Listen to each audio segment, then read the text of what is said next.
1700 সালের দিকে রুশ সাম্রাজ্য প্রতিষ্ঠা হয়, ঠিক আছে? তোমরা সেন্ট পিটার্সবার্গ একটা জায়গা আছে, নাম শুনছো? আচ্ছা, মনে রাখবে, মানে রাশিয়ার অন্যতম একটা প্রমিনেন্ট শহরের নাম হচ্ছে সেন্ট পিটার্সবার্গ। রাজধানী মস্কো এটা যায়, বাট মস্কো রাজধানী হওয়ার আগে যেটা রাজধানী ছিল তার নাম ছিল সেন্ট পিটার্সবার্গ। মনে থাকবে? মস্কো রাজধানী হওয়ার আগে রাজধানী কে ছিল?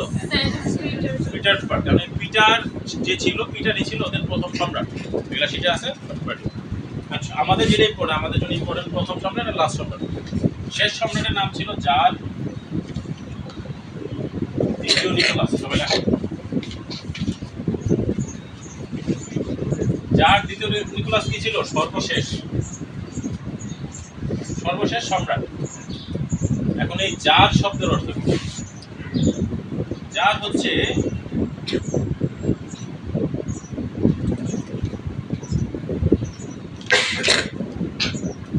রাশিয়ার সম্রাটের উপাধি কি? জার। রাশিয়ার সম্রাটের উপাধি কি? জার। আমরা করছিলাম জাপানের সম্রাটের উপাধি হচ্ছে মিকাডো। সিমিলারলি রাশিয়ার সম্রাটের উপাধি কি? জার। আচ্ছা, এই জার দ্বিতীয় নিকোলাস সে ছিল সর্বশেষ সম্রাট। এখন তার পতন কিভাবে ঘটল? সময়টা হচ্ছে 1917 সাল। কত সাল? 1917 সালে। সবাই লেখো, এইভাবে লেখো।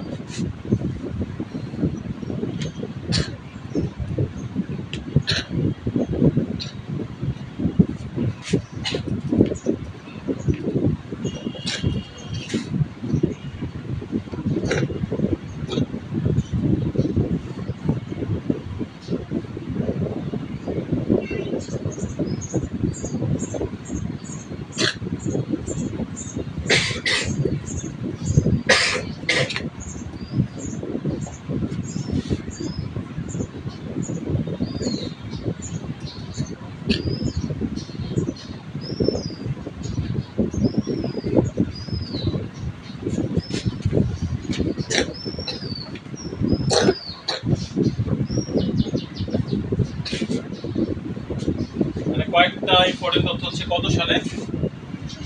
1917 সালে। কার নেতৃত্বে? ভ্লাদিমির লেনিনের নেতৃত্বে রাশিয়ায় কি হয়? জারতন্ত্রের পতন। জারতন্ত্র মানে কি? জারদের শাসনের পতন। বুঝতে পারছি? ওদের যারা সম্রাট ছিল তাদেরকে জার বলতো। এবং রাশিয়া কি হয়? সমাজতন্ত্র প্রতিষ্ঠা। পৃথিবীর প্রথম দেশ হিসাবে সমাজতন্ত্র প্রতিষ্ঠা হয় হচ্ছে কোথায়? রাশিয়াতে। পৃথিবীর প্রথম দেশ হিসেবে সমাজতন্ত্র কোথায় প্রতিষ্ঠা হয়? রাশিয়াতে। এটাই প্রথম, 1917 সালে। আচ্ছা, এইবার কেন মানে সাধারণ মানুষদের নিয়ে হচ্ছে রাশিয়ায় তোমার জারতন্ত্রের পতন ঘটলো?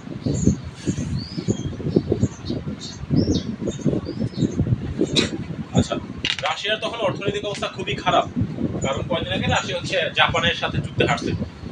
বাট 2000 তোমরা সবাই জানো 1914 সালে কি শুরু হয়? প্রথম বিশ্বযুদ্ধ, তাই না? প্রথম বিশ্বযুদ্ধ। এবং এই প্রথম বিশ্বযুদ্ধে রাশিয়ার মানে রুশ এম্পায়ারের অর্থনৈতিক অবস্থা খারাপ থাকা সত্ত্বেও তারা হচ্ছে সার্বিয়াকে বাঁচানোর জন্য যোগ দেয়। কোন দেশ? সার্বিয়া। কেন সার্বিয়াকে বাঁচানোর জন্য যোগ দেয়? কারণ সার্বিয়ার যে রাজা ছিল সে ছিল এই যে তোমার এই যে যার নাম বুঝে দিচ্ছি আর কি, যার দ্বিতীয় নিকোলাস, তার কাজিন। তার কি ছিল? কাজিন। কেমনে কাজিন? তোমরা কি রানী ভিক্টোরিয়ার নাম শুনছো না? ওই যে ভিক্টোরিয়া পার্ক, যেটা বর্তমান বাহাদুর পার্ক। রানী ভিক্টোরিয়া ছিল ইংল্যান্ডের একজন রানী, যে অনেকদিন ব্রিটেন শাসন করছিল। তার অনেকগুলো মেয়ে ছিল এবং সে তার বিভিন্ন মেয়ে বিভিন্ন রাজ্যের সাথে সে বিয়ে দিয়েছিল। কারো বিয়ে দিতে সে হচ্ছে তোমার এই যে রাশিয়ায়, কারো বিয়ে দিতে সে সার্বিয়াতে। এই কারণে রানী ভিক্টোরিয়াকে বলা হয় the grand mother of Europe. কি বলা হয়?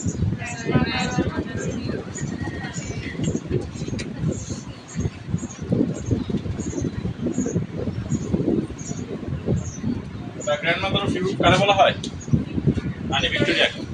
দেখো এই তোমার দ্বিতীয় নিকোলাসও তার নাতির মতো কি, ওকে সার্বিয়াও কি, তখন সে তার মানে তোমার হচ্ছে তো খালাতো ভাইয়ের হচ্ছে এটা বাঁচাইতে আসছে, সাম্রাজ্যকে বাঁচাইতে আসছে। তো বাঁচাইতে আসলে সেও যুদ্ধে জড়া গেছে। বাট তখন যেহেতু তার দেশ অর্থনীতি অলরেডি খারাপ, এর মধ্যে তুমি যখন আবার যুদ্ধে জড়াবা, তোমার তো আরো খরচের ব্যাপার আছে না? মানুষ হচ্ছে না খায় মরতেছে তখন আসে। তখন হচ্ছে এই সুযোগটা কাজে লাগাই থেকে ভ্লাদিমির লেনিন এবং তার একটা রাজনৈতিক দল আছে, তার রাজনৈতিক দলের নাম হচ্ছে বলশেভিক পার্টি।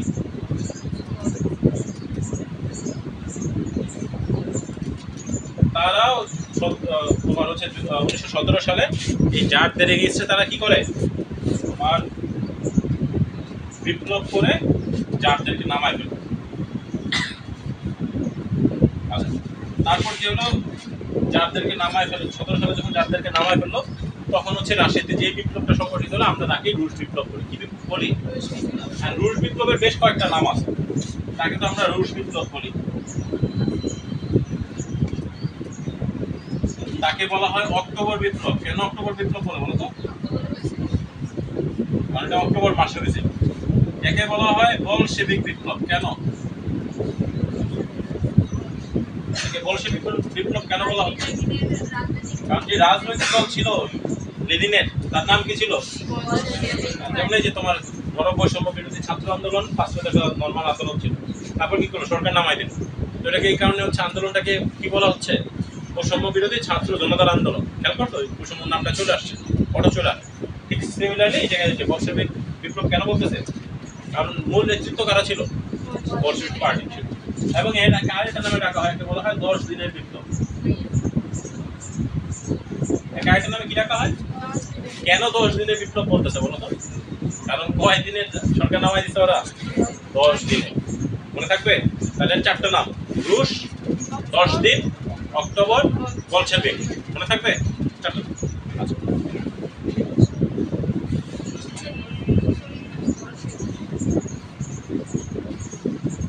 বাস অনেক উত্তর চলে যাও,